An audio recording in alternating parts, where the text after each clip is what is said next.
Seigneur, pour ce que tu es, pour ce que tu fais, pour ce que tu réalises dans nos vies, dans la vie de ton peuple. La gloire te soit rendue pour l'éternité. Tu es le Dieu qui siège sur ton trône sans inquiétude, sans être capable d'être remplacé, sans le souci d'être un jour détrôné. D'éternité en éternité, toi qui n'as ni commencement ni fin, tu règnes, tu sièges, tu interviens, tu sauves, tu délivres. Tu accomplis ta volonté dans le ciel et sur la terre. Mon Seigneur, te dire merci pour ces instants. Et nous confions entre tes mains pour le reste du temps que nous allons passer en cette semaine, parlant de choses qui nous dépassent, des choses qui sont dans ton plan et que nous devons rencontrer parce que nous te cherchons.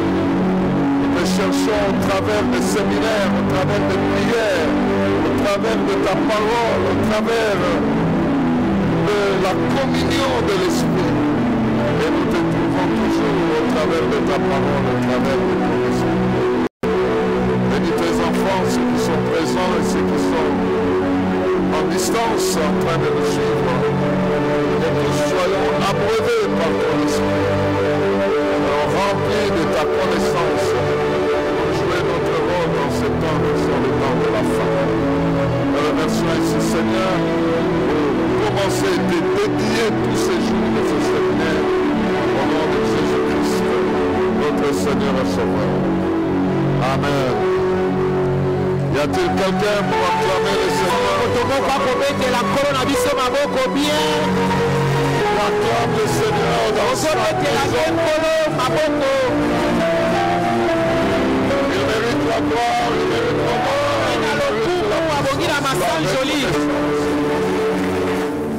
Alléluia. Veuillez vous asseoir, que Dieu vous bénisse. Si tu es là par hasard, moi je ne suis pas là par hasard. Je ne suis pas là par hasard, je suis là parce que Dieu a voulu que je sois là. Et je sais que tu es là parce que Dieu veut que tu sois là. Je le dis simplement parce que normalement cette semaine je suis invité par le Parlement allemand pour comme un orateur parmi les orateurs, les quelques orateurs qu'ils ont programmés.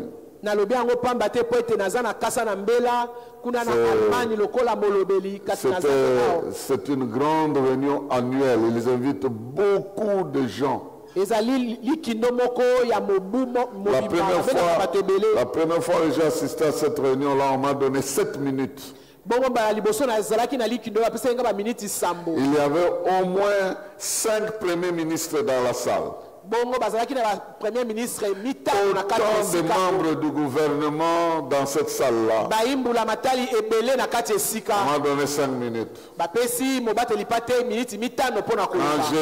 j'ai atteint 5 minutes, on m'a donné 7. Quand je suis arrivé à la 7e minute, on m'a donné 14 minutes.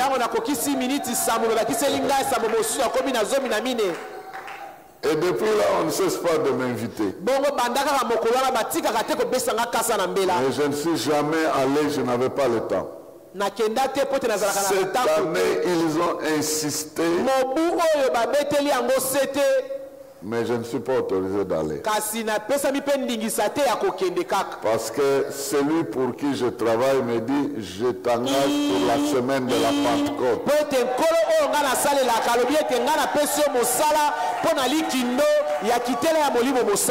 J'étais déjà en train de formuler mon programme. Je dis, je vais appeler Charles, je vais appeler tel. Je dis, voilà.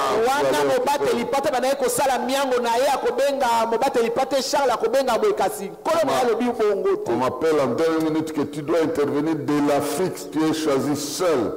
Tu es le seul Africain qui est choisi. Alors on t'attend tel jour. Je dis.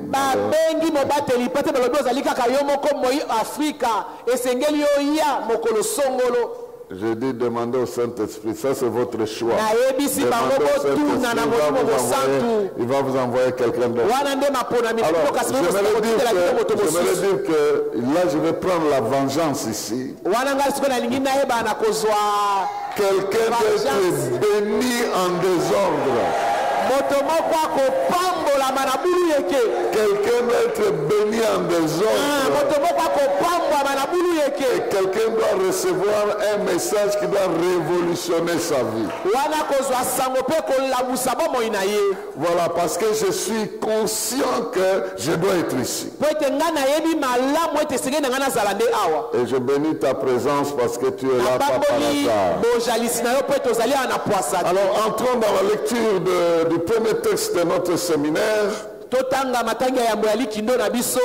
Dans les Actes des Apôtres, chapitre 1er,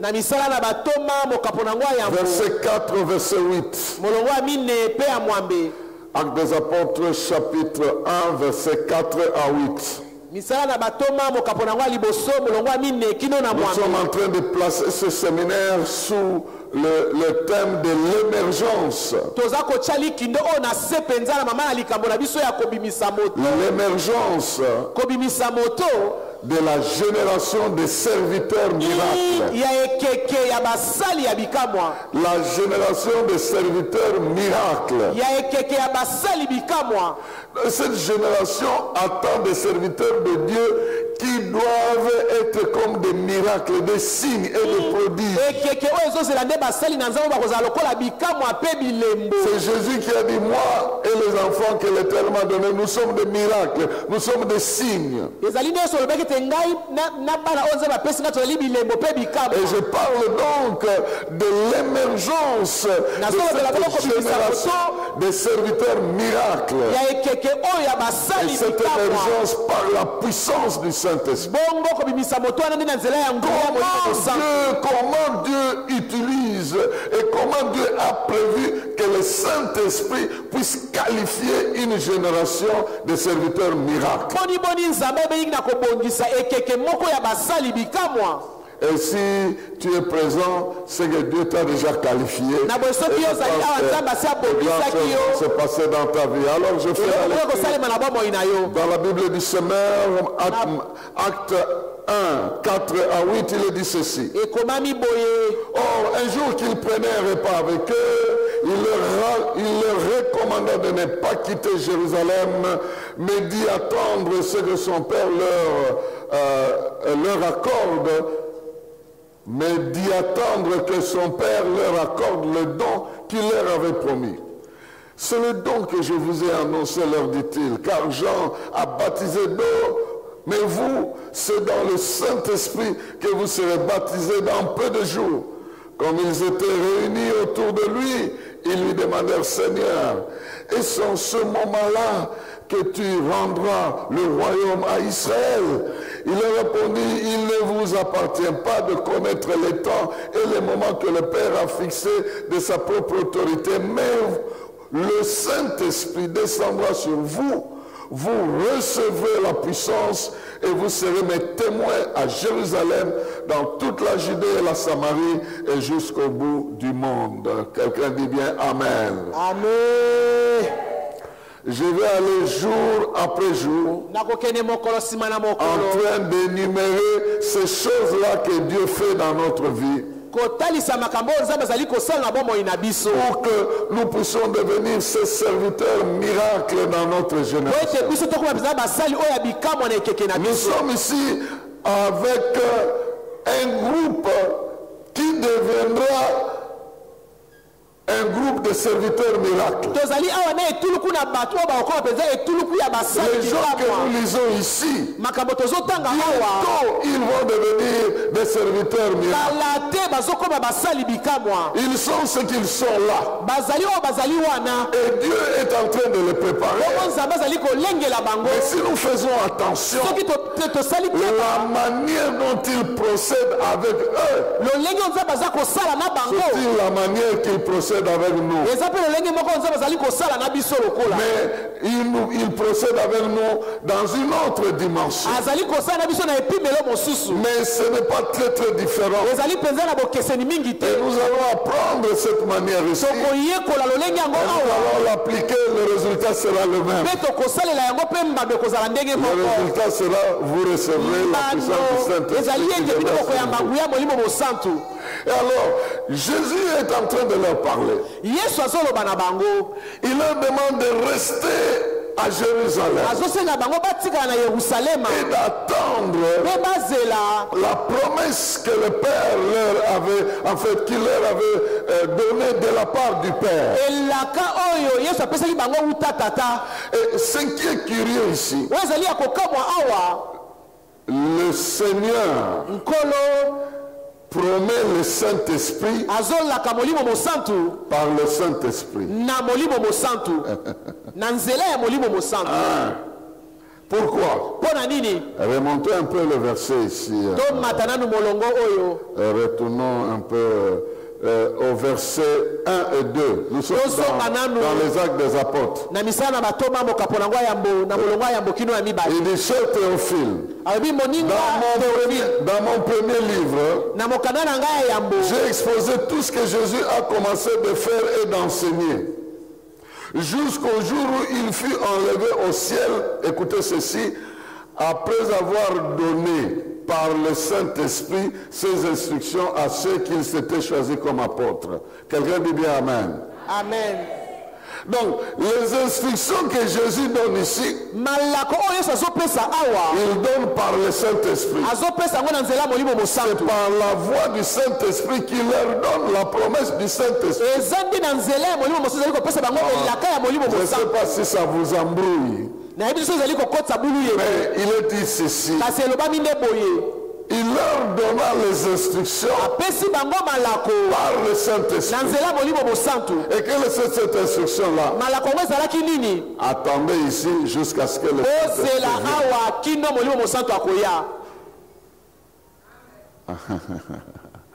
jusqu'à ce que le Saint-Esprit vienne. Maintenant, le Saint-Esprit est en moi. Il agit par moi. Mais bientôt, il va agir par vous. Alors attendez. Ce que je suis, vous le deviendrez. Vous devez attendre. Parce que ce que vous admirez en moi, bientôt vous le deviendrez. Par le Saint-Esprit, par la puissance du Saint-Esprit, il leur donne des instructions. Parce que bientôt, c'est par le Saint-Esprit que les gens connaissent. Aujourd'hui, les gens connaissent le Saint-Esprit par Jésus. Mais demain, ils vont connaître Jésus par le Saint-Esprit. Alors, ne vous embrouillez pas. Je suis venu te dire que le Saint-Esprit qui a agi en Jésus est le même qui était en train de donner la promesse que quand Jésus va partir, moi et vous, on va rester ensemble. Donc, pendant qu'il est en train de partir, vous le voyez, mais dans peu de temps, je vais revenir. Alors, aujourd'hui, je vais parler de 3 liens qui existent entre ton devenir comme un serviteur miracle et le plan que Dieu a déjà préparé pour toi. Il y a 3 grands liens. Le premier lien, c'est le lien qui existe entre la présence du Saint-Esprit et la gloire de Jésus. Il y a un lien qui est étroit entre la présence de l'Esprit et la gloire de Jésus-Christ. Donc, là où le Saint-Esprit est, Jésus doit être glorifié. Parce que le Jésus dont vient parler le Saint-Esprit, c'est le Jésus glorifié. Bon, Jean chapitre, vous connaissez, Jean chapitre 7. Jean chapitre 7. Verset 37. Jean chapitre 7, verset 37. Il est dit ceci. Le dernier jour de la fête, le jour le plus solennel, Jésus se tint devant la foule et lança en pleine voix: si quelqu'un a soif, qu'il vienne à moi, et que celui qui croit en moi boive. Car, comme le dit les Écritures, des fleuves de vivre jailliront de lui. En disant cela, il faisait allusion à l'Esprit que devait recevoir plus tard ceux qui croiraient en lui. En effet, à ce moment-là, l'Esprit n'avait pas encore été donné parce que Jésus n'était pas encore entré dans sa gloire. Et toi tu dis bien Amen. Amen. Donc il y a un lien direct entre la venue, la présence de l'Esprit et la gloire de Jésus. Donc, aussi longtemps que Jésus n'était pas encore glorifié, le Saint-Esprit n'avait pas la possibilité d'agir au travers de l'être humain. Donc on attendait ce temps-là. Il fallait que cette condition soit réunie afin que l'homme naturel soit capable de revêtir l'autorité divine en lui-même. Donc ici, il est bien établi que quand le Saint-Esprit est là, vouloir ou pas, Jésus va être glorifié. Vouloir ou pas, il doit être glorifié. Parce que sa présence veut dire que dans le ciel, Jésus est glorifié. Et maintenant sur la terre, il doit être glorifié comme il est au ciel. C'est pourquoi la Bible dit tel il est au ciel, sur la terre. Donc les armées célestes, les êtres spirituels, les anges, les démons, les multiples êtres célestes ont vu un jour un homme ressuscité recevoir toute la gloire, remonter au ciel de manière visible. Ils l'ont vu ressuscité et monter, escorté dans le ciel. Donc Jésus est retourné au ciel de manière solennelle et escorté. Il était escorté. Et les anges et les démons et les puissants l'ont vu remonter, escorté de la terre jusqu'au ciel, escorté. Il était escorté, entouré d'anges, d'archanges, de tous les rangs, en train d'escorter l'autorité qui est en train de retourner, de reprendre sa place. Jésus, il a reçu un nom au-dessus de tous les noms, dans le ciel, sur la terre et sous la terre, afin qu'au nom de Jésus, tout genou fléchisse et toute langue confesse qu'il est le Seigneur, la gloire de Dieu le Père. La Bible dit dans Hébreu que cette ascension était officiel. Et c'est devenu le boulevard de nos prières. C'est ça que c'est devenu. C'est devenu le boulevard de tes prières. Quand quelqu'un te dit, oh non, les prières que tu fais là, ça tape sur le plafond, ça tombe sur toi-même. C'est faux. Dieu a inauguré le boulevard. Le boulevard des prières. Mais quand Jésus est escorté, Dieu réalise un mystère. Et c'est ici que j'aimerais que tu me comprennes. Dieu réalise un mystère. Ce mystère-là, il le fait parce qu'il est Dieu. Il est capable de voir un événement qui doit arriver dans 1000 ans. Et il le manifeste aujourd'hui. Donc il est capable de ramener dans le temps présent, parce que lui ne vit pas l'avenir. Il est dans le temps présent. Il est capable de produire dans notre temps présent quelque chose qui doit se faire dans notre temps à venir. Pour nous c'est un mystère. Pour lui ce n'est pas un mystère. Alors quel était ce mystère pour nous? Quand Jésus était escorté avec toute la gloire, nous étions là. Nous étions dans le cortège. Tous ceux qui croient aujourd'hui étaient dans ce cortège-là. C'est pourquoi la Bible dit, il nous a ramenés dans le cortège jusqu'au ciel. Et nos vies sont cachées avec Dieu dans le ciel.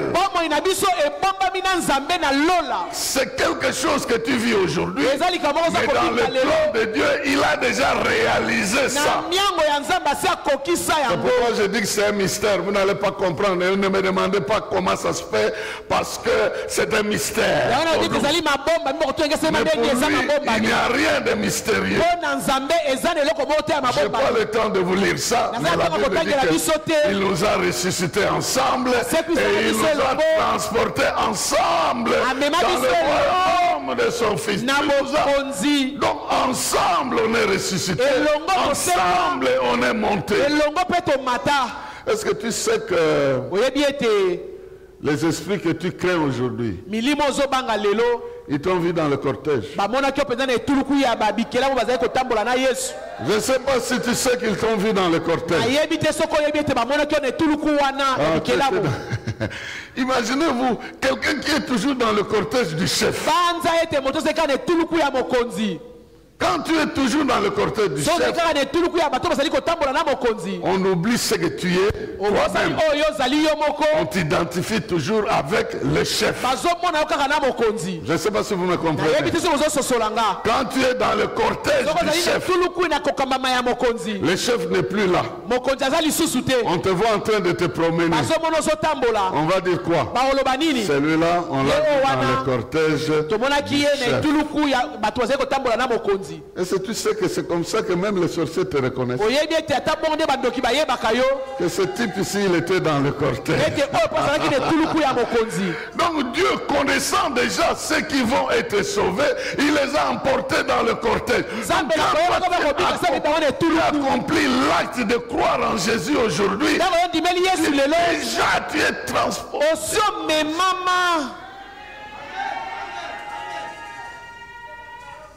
Il y a un lien entre la gloire de Dieu, la gloire de Jésus et la présence de l'Esprit. Quand l'Esprit arrive, Quand l'Esprit arrive, cela veut dire que Jésus a déjà été glorifié. C'est ça que c'est l'enseignement que la Bible nous apprend. Donc, lorsque l'Esprit vient agir dans ta vie, cela veut dire que toi tu es ressuscité avec Jésus. Et tu es assis dans le ciel, dans une réalité que personne ne connaît. Et sur la terre, ce n'est plus toi qui vis, c'est Christ qui vit en toi. Et le Saint-Esprit doit glorifier Jésus au travers de ta vie. Soit tu vis cette réalité-là, soit tu ne la vis pas. Tu vis toi-même, tu fais ce que tu veux, comme tu veux, quand tu veux. Dieu ne te dit absolument rien. Tu es en train de perdre le temps. Pour gagner le temps, il faut croire que je suis mort. Ma vie a été transférée au ciel. Celle que j'ai aujourd'hui, c'est celle que Jésus m'a donnée. Et le Saint-Esprit vient pour glorifier le Seigneur au travers de ma vie. Là alors tu es sur le droit chemin. Bien, je sais que ces choses-là, des fois, ça embrouille les gens. Mais c'est ça la vérité fondamentale de la parole. Le premier lien que nous devons savoir, c'est qu'il y a un lien entre la gloire de Jésus et la présence du Saint-Esprit. Alors, si tu réalises que le Saint-Esprit est en toi, donc la gloire de Jésus dans le ciel va devenir ton partage sur la terre. Fixons-nous ces choses-là et croyons que c'est comme ça. Pierre ne le savait pas, mais il était instruit d'attendre la promesse. Et quand la promesse est arrivée, la gloire de Jésus dans le ciel était maintenant disponible dans sa vie. Première chose, retenez cela. Quand vous voyez l'Esprit de Dieu se manifester dans la vie de quelqu'un, nécessairement Jésus va être glorifié. Voilà pourquoi on dit: un esprit qui ne confesse pas Jésus n'est pas celui qui est venu de Dieu.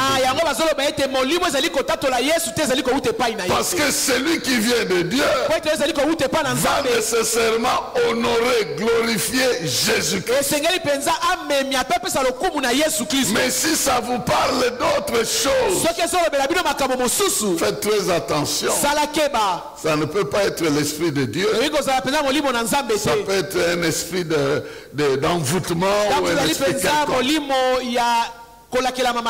Alors je ne vais pas trop insister là-bas, parce que c'est par là que se trouve l'importance de ce que j'aimerais dire ce soir. Mais j'établis ce lien-là, il est fondamental.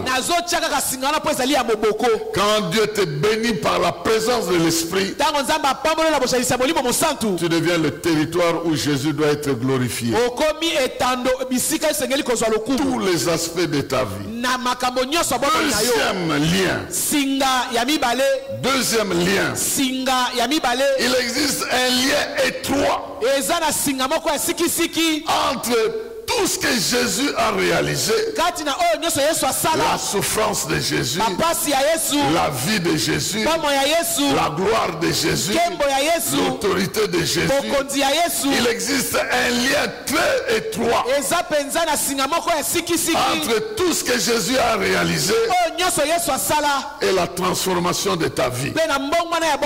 Il y a un lien étroit et la réussite de ta vie et le bonheur de ta vie et le succès de ta vie. Il y a un lien direct entre ce que Jésus a réalisé et ce que toi tu dois vivre dans ta vie pour la transformation de ta vie, pour le succès de ta vie. En d'autres termes, Jésus a tout accompli. Et Jésus a tout accompli, pas pour lui, Pour toi, il a tout accompli. Ah, je dis qu'il a tout accompli. Pour toi, il a tout accompli. Et parce qu'il a tout accompli pour toi, il y a un lien direct entre ce qu'il a fait et ce que toi tu dois vivre.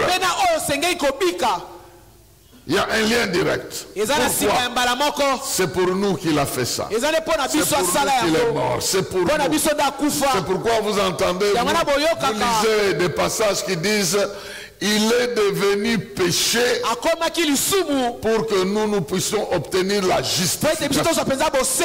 Il est devenu faible pour que nous on soit forts.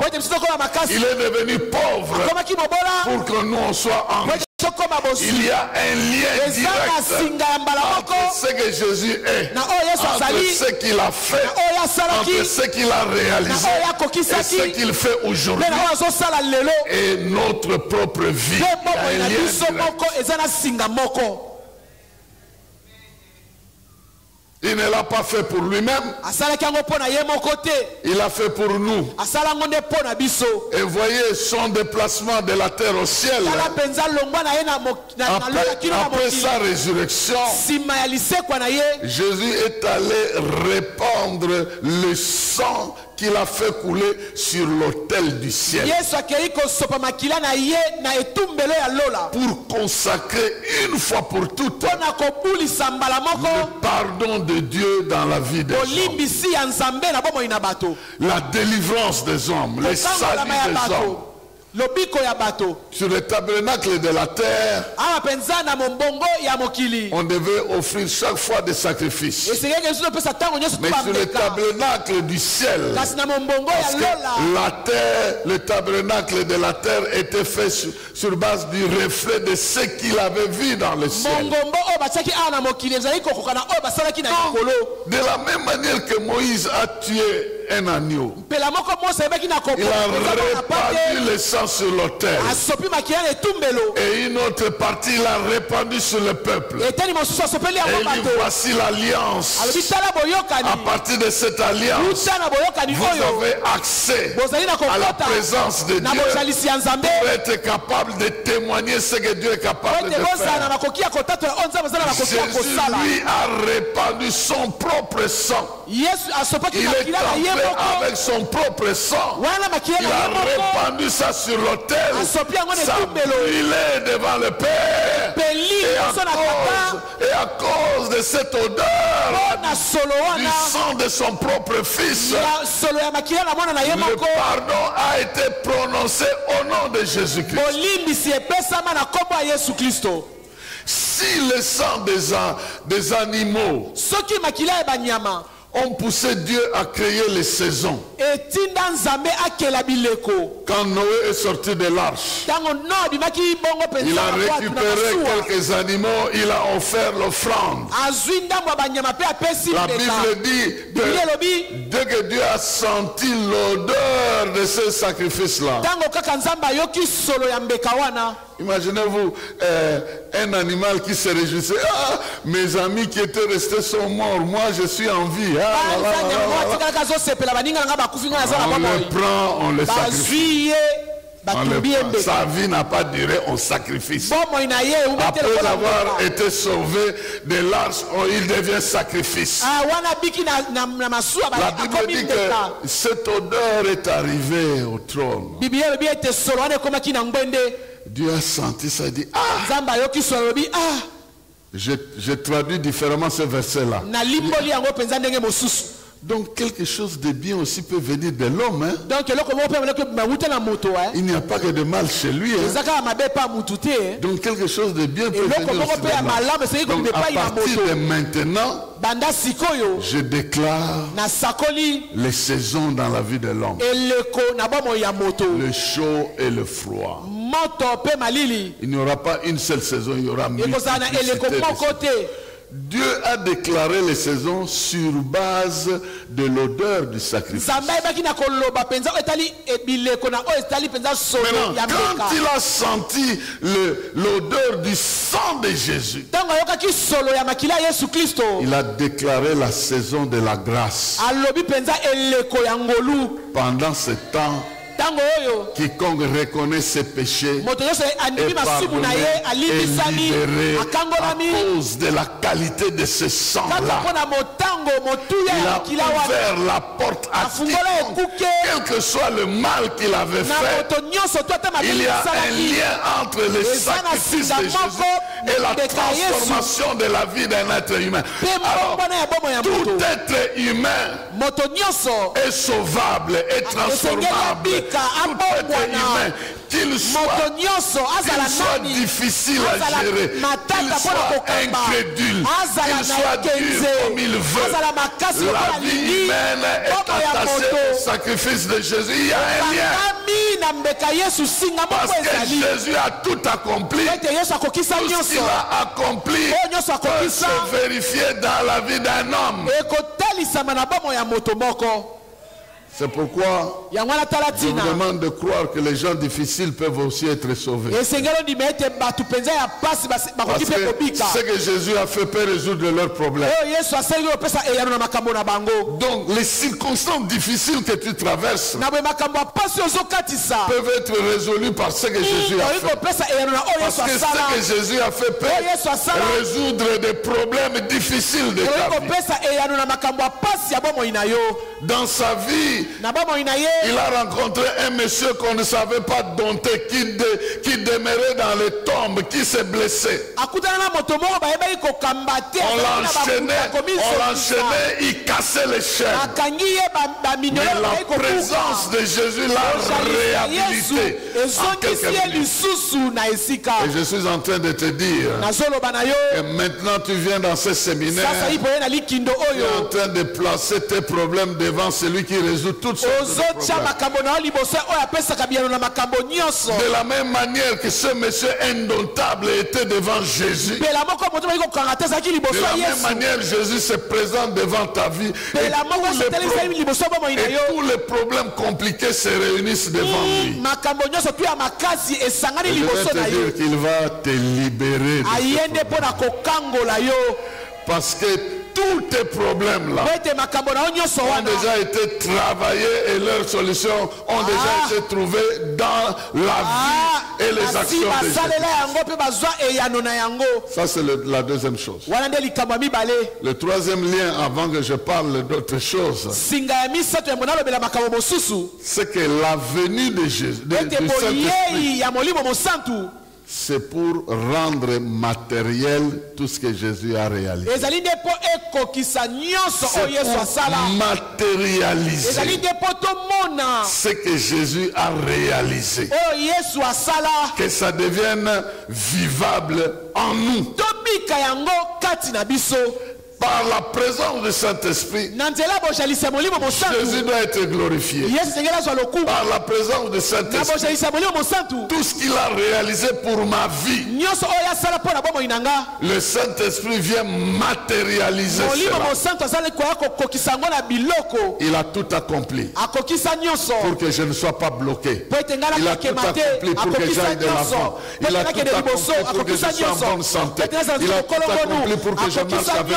Il a tout accompli pour que j'écoute Dieu. Il a tout accompli pour que Dieu marche avec moi. Il a tout accompli pour que chaque question de ma vie reçoive sa réponse. Il a tout accompli pour que chaque ennemi soit vaincu. Il a tout accompli pour que chaque besoin soit réalisé. Il a alors tout accompli.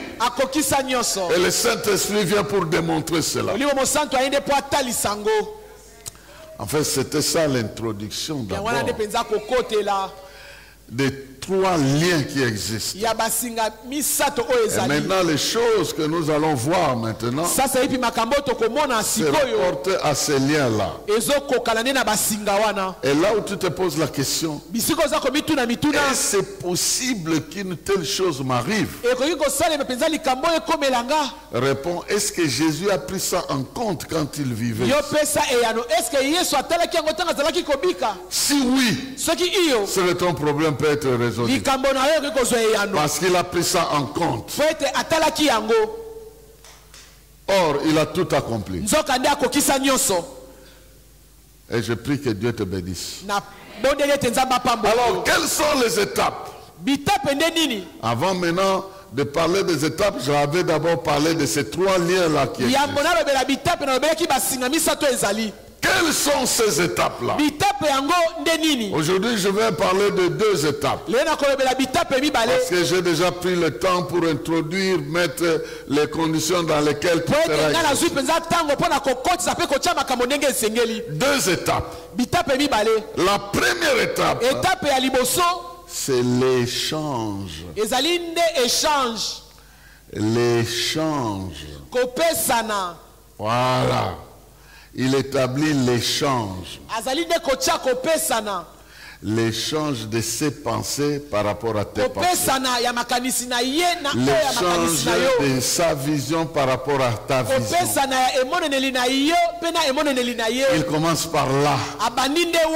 Il fait l'échange. Nous retournons dans le verset que nous avons lu dans les Actes des Apôtres.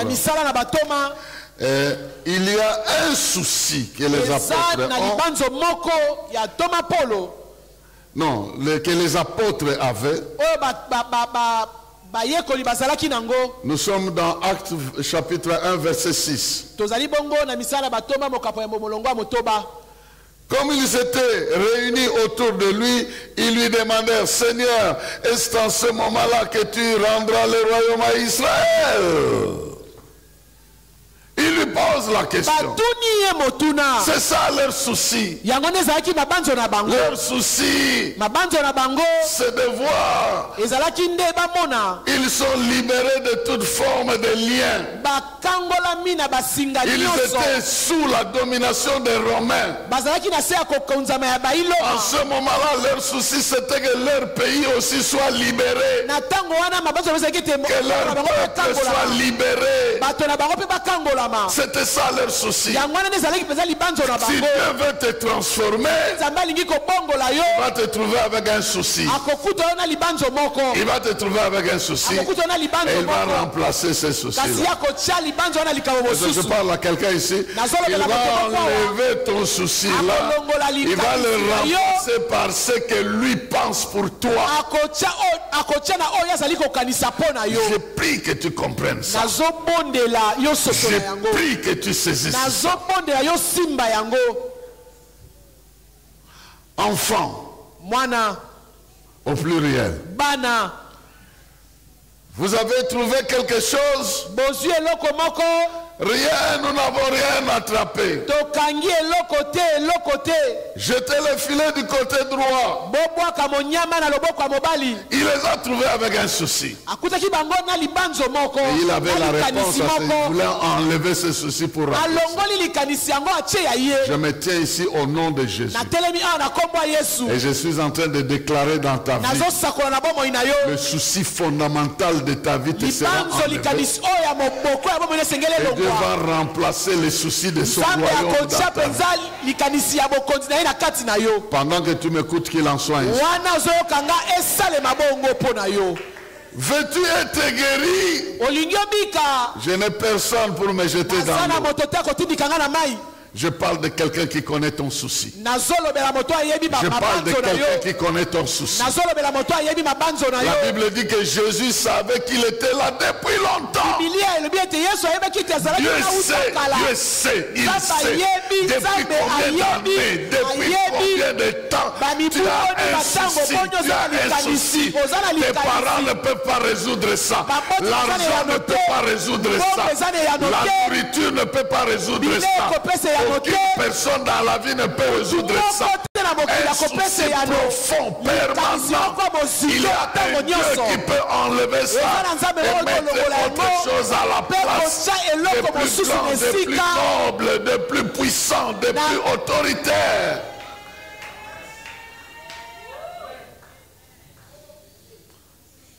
Donc pour qualifier ses enfants, il vient vous décharger de votre souci pour vous remplacer un homme. Tu es Simon. On t'appellera Pierre. Car désormais tu deviendras pécheur de qui? Des hommes. Il enlève son souci. Il remplace le sien. Si tu te promènes avec ton souci en permanence, je vais te dire pendant cette semaine ici, ça te sera enlevé. Dieu va remplacer son souci à lui. C'est ce que Jésus est en train de dire. Hein? Ne vous inquiétez pas de quoi vous allez manger, de quoi vous allez vous nourrir. Votre Père sait que vous en avez besoin. Mais il veut que vous cherchiez premièrement le royaume de Dieu et les autres choses vous seront données par-dessus. N'est-ce pas que vous voyez que tout ça, ça corrobore avec la pensée de ce que Dieu doit enlever votre souci. Parce que votre souci, c'est rien. Il peut résoudre ça, mais ça ne va rien changer dans votre vie.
Il va enlever ton souci à toi et il va le remplacer avec son souci à lui.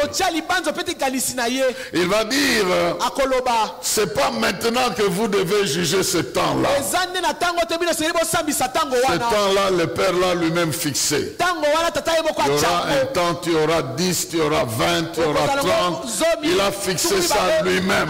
Et je sais que ça va arriver dans ta vie. Il y a un temps, tu vas naviguer dans plusieurs bénédictions. Le Père a fixé ça dans son propre chef.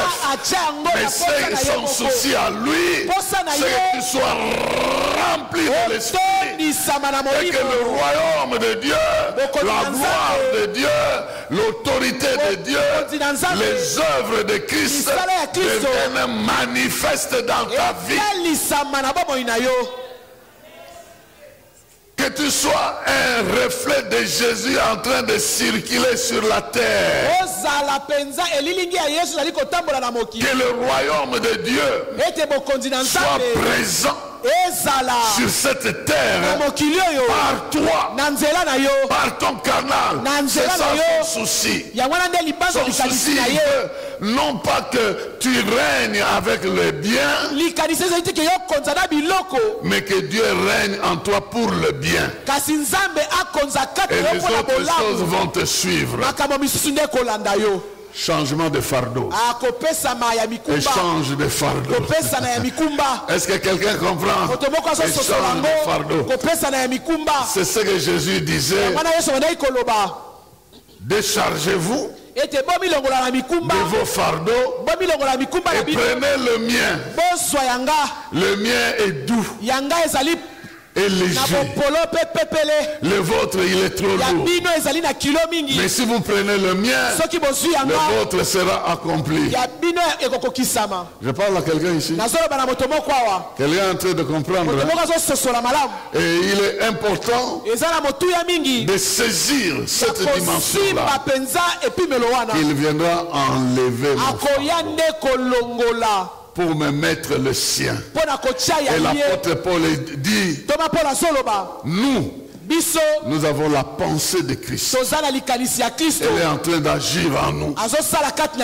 Parce que Dieu dit, vos pensées ne sont pas mes pensées. Vos voix ne sont pas mes voix. Voilà pourquoi nos préoccupations sont loin. Maintenant, lui nous donne son esprit. Il nous donne ses pensées afin que lui et nous soyons un. Et que les pensées de Dieu circulent en nous. Quand nous pensons comme Dieu, nous parlerons comme Dieu, nous agirons comme Dieu. Et la gloire de Dieu se manifestera au travers.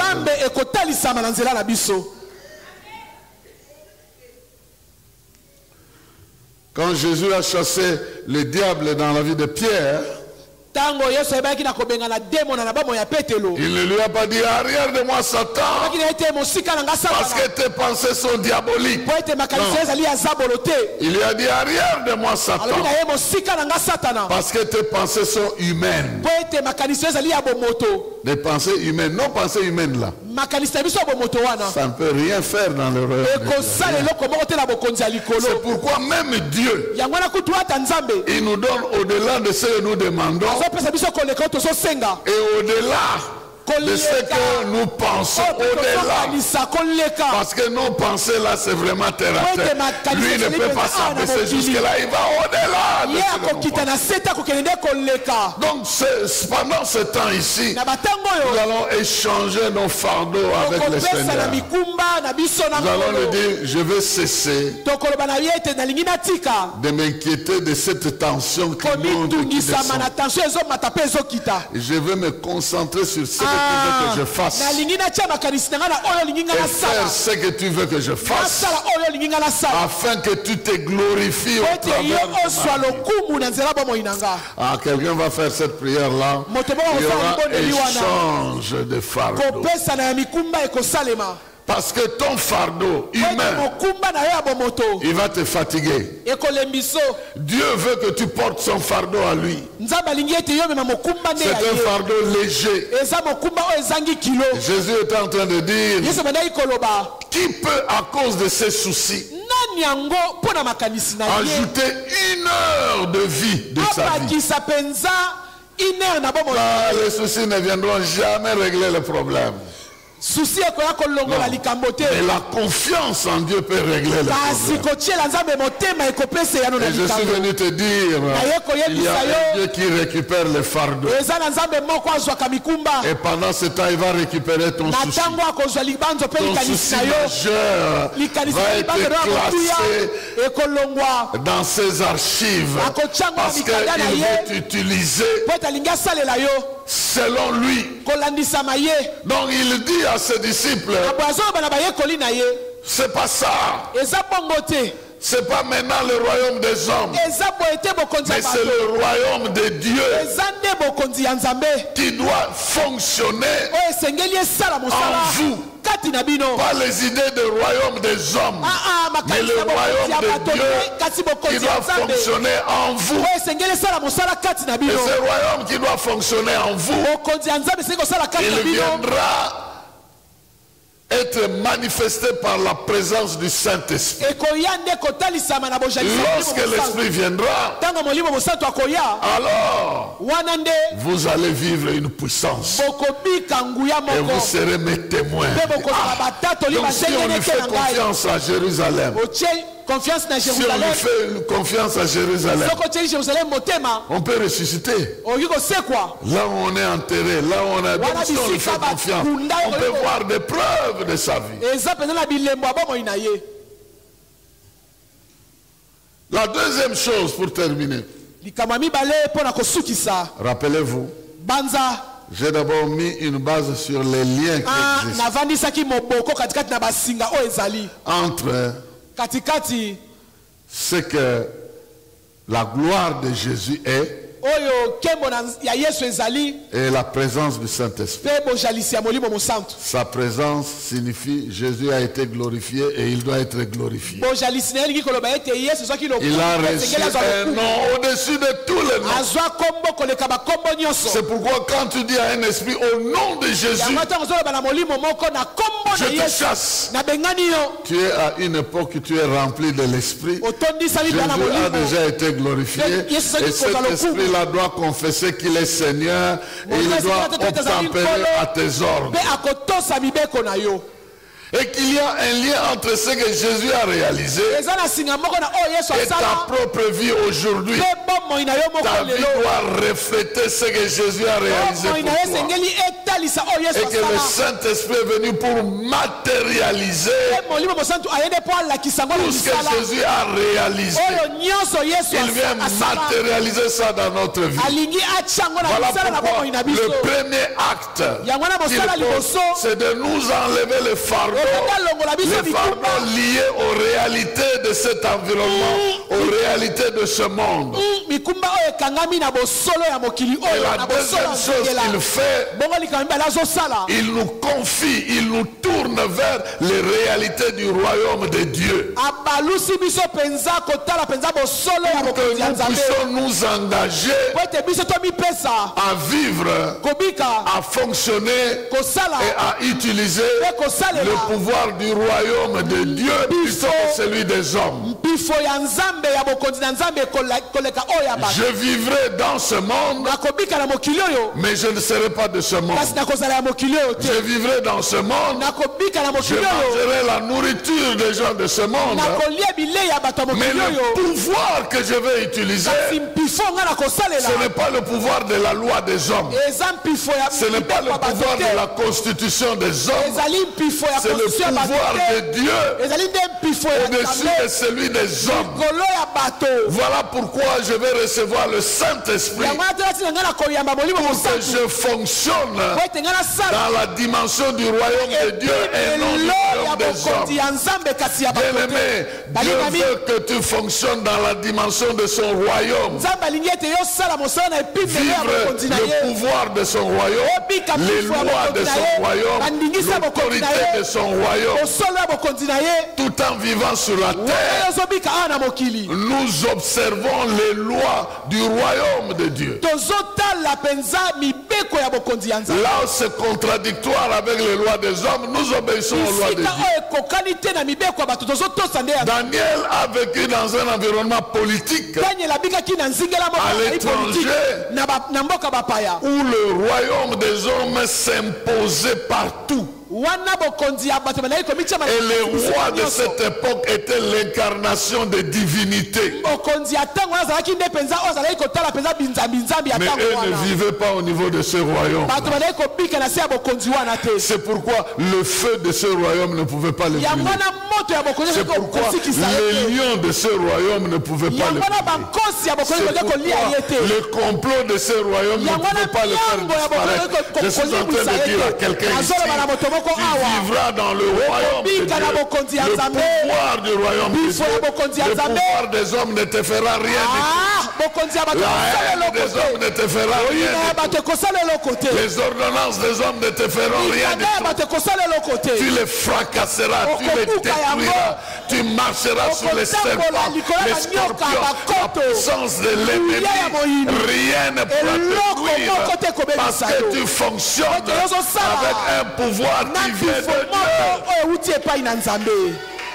Dieu est en train de leur dire, cessez de rêver d'avoir un pouvoir des hommes parmi les hommes. Mais recevez une puissance pour régner parmi les hommes avec le pouvoir de Dieu. C'est ce que le Saint-Esprit vient faire. Voilà là où tout le monde n'a pas l'amour, toi tu vas produire l'amour. Là où tout le monde a la haine, toi tu produis la haine.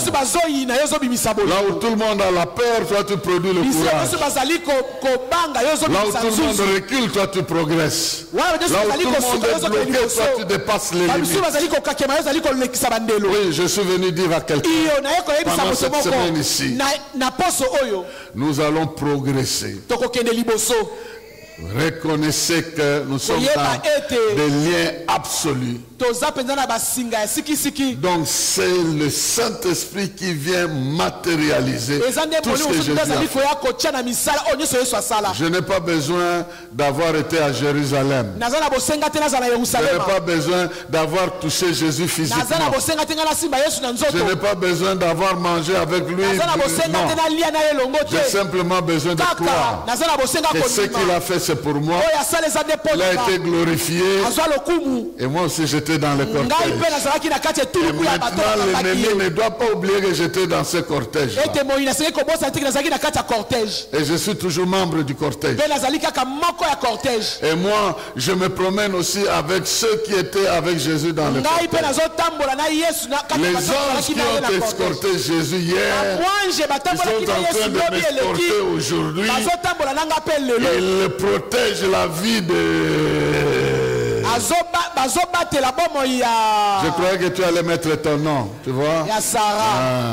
Il protège aujourd'hui la vie de... Et là où tu te promènes, ils sont avec toi. Hier, ils étaient dans le cortège, aujourd'hui, ils sont dans ta vie. Et rien ne peut t'arriver sans que l'Éternel l'ait ordonné. Et rien ne t'arrivera. Et ce qui t'arrive, Dieu a permis ça jusqu'à ce que tu commences à comprendre certaines choses. Donc, à partir de demain, nous allons voir certaines choses que Dieu fait pour que nous puissions atteindre ce niveau-là. Rappelez-vous, aujourd'hui, il enlève ton fardeau. Il remplace ça par son fardeau. Il détourne tes regards du pouvoir des hommes vers le pouvoir de Dieu. Pour que quel que soit ce que Dieu te donne de faire sur la terre, tu le fasses comme étant un envoyé du royaume de Dieu. Que Dieu te bénisse. Que Dieu te bénisse. Qu'il bénisse sa parole dans ta vie. Et ce soir, nous allons prier pour dire à Dieu, donne-moi ton fardeau. Que ce que tu aurais voulu que je réalise dans ma vie, révèle-moi. Mets ça dans mon cœur comme un souci. Donne-moi des visions, des révélations en rapport avec des choses que je dois faire. Pas en rapport avec ce que le diable a fait contre moi. Ça, tu as déjà résolu ça. Je veux des choses, voir des choses qui sont en rapport avec ce que je dois faire. Car il est écrit, tu as répandu de ton esprit sur toute chair. De fils et de filles prophétiseront. Et de vieillards auront des songes. Oh, prépare-toi, il y a des paroles qui vont sortir de ta bouche. Parce que tu fonctionnes avec le pouvoir du royaume de Dieu. Bientôt tu vas sortir des paroles qui vont couler comme les eaux vives des fleuves d'eau vive. Maintenant tu peux te tenir debout. Nous faisons la prière de dédicace de cette semaine. Tu lui dis, Seigneur, je t'offre cette semaine. Je veux vivre ta gloire. Parce que tu es déjà glorifié. Parce que moi aussi j'ai été déjà emmené avec toi dans le cortège de gloire. Je veux maintenant vivre ma saison de la manifestation de ta gloire dans ma vie. Et j'ai besoin de tes instructions pour que je suive cette voie-là. Fais cette prière. Quelque chose va t'arriver cette nuit. Fais cette prière-là, tu vas voir. Il va t'ouvrir les yeux. Tu vas commencer à voir des choses que tu dois faire. Il va te donner la force de le faire. Il va t'ouvrir l'intelligence. Tu vas avoir des choix sur des choses que tu ne choisissais pas avant. Prie. Confie cette semaine entre les mains de Dieu. Tu dois émerger comme un signe, un prodige à la gloire de Jésus-Christ. Moi et les enfants que l'Éternel nous sommes des signes et des prodiges. Je veux aussi être ce signe à l'instar de Jésus-Christ, pour la gloire de Jésus. Jésus a déjà été glorifié pour que moi je devienne ce signe. Il a déjà tout accompli pour que je devienne ce signe. Il enlève mon fardeau qui m'empêche d'aller vers sa direction. Et il me charge de son fardeau qui me permettra de marcher sur son chemin. Parce que lui-même est mon chemin, lui-même est la vérité, lui-même est ma vie. Je vais marcher sur le chemin, sur la vie de Jésus. Je vais vivre le Saint-Esprit. Je vais vivre et marcher avec le Saint-Esprit, avec la vérité, sur le chemin qui est Jésus. Ce que Jésus a fait, je le ferai. Ce que Jésus a réalisé, je le réaliserai. Parce que je suis sur son chemin. Le Saint-Esprit me fait marcher sur le chemin de Jésus, sur les méthode de Jésus, la voix de Jésus.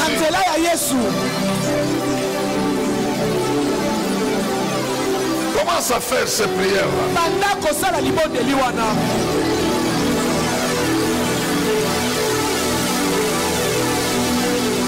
Qu'il te conduise sur le chemin qui est Jésus.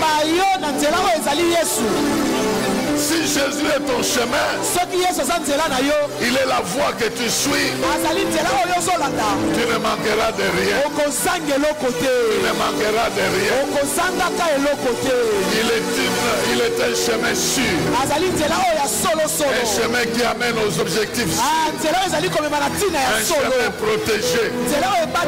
Un chemin sur lequel tout est pourvu.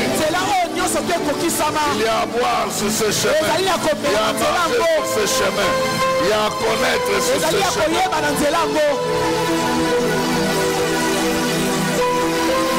L'esprit de vérité peut te conduire dans la vérité. Et Jésus est la vérité. Il va enlever les fardeaux des mensonges, les fardeaux de l'ignorance, pour te communiquer le mandat de la connaissance, les devoirs qui viennent avec la révélation. Prie, prie. Il a dit, je me tiens à la porte et je frappe. Celui qui entend ma voix et il ouvre, je souperai avec lui et lui avec moi. Il y aura une communion, il y aura l'échange.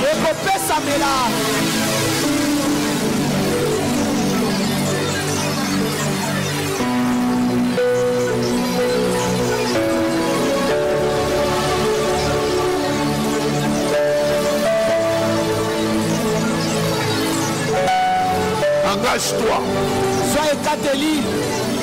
à déposer toute forme de fardeau. Ce n'est pas de l'irresponsabilité, mais c'est une façon de croire que Dieu est capable de les remplacer par des choses qui les concernent, afin qu'il s'occupe de toi.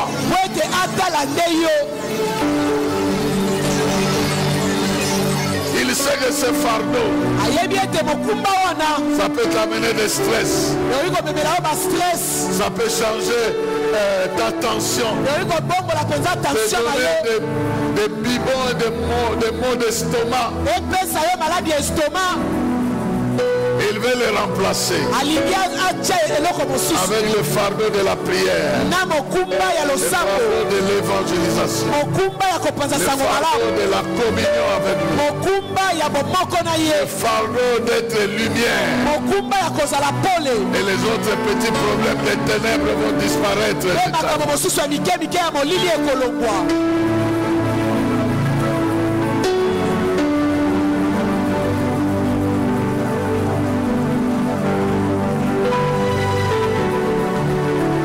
Deux mains étendues ici, comme s'il demande donne-moi.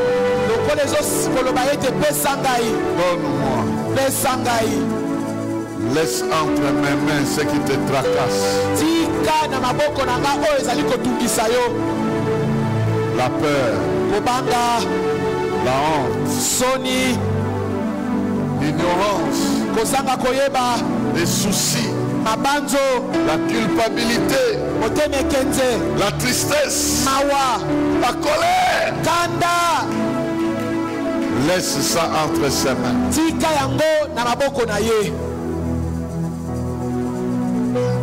Tes fardeaux, dépose. Et dis-lui de te charger. Qu'il te charge d'autres fardeaux. Ce qui vient de lui. Il dit, Seigneur, tu as promis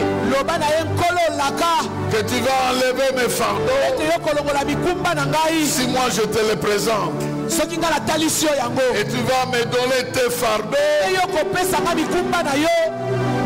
qui sont légers, parce que tu es humble de cœur. Seigneur, charge ma vie de ton fardeau à toi, que mes fardeaux n'aient plus de place, parce que toi tu vas t'en occuper. Prie.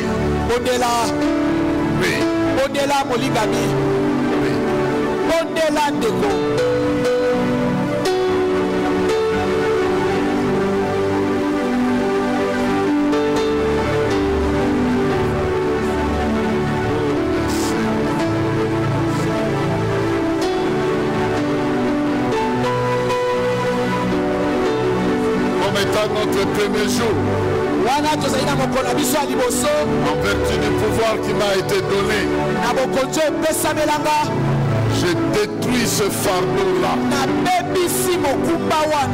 Je détruis ce fardeau-là. Je proclame que ce fardeau est déchargé de ta. Personne ne va plus te charger de ce fardeau. Tu en es déchargé.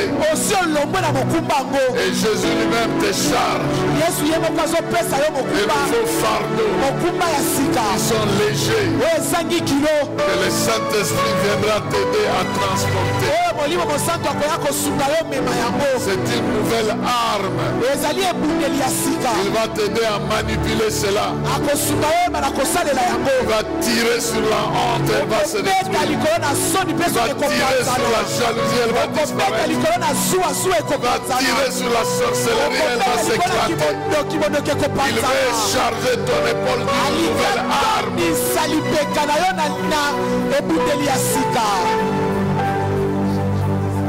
Qu'il en soit ici. Au nom de Jésus. Amen. Amen.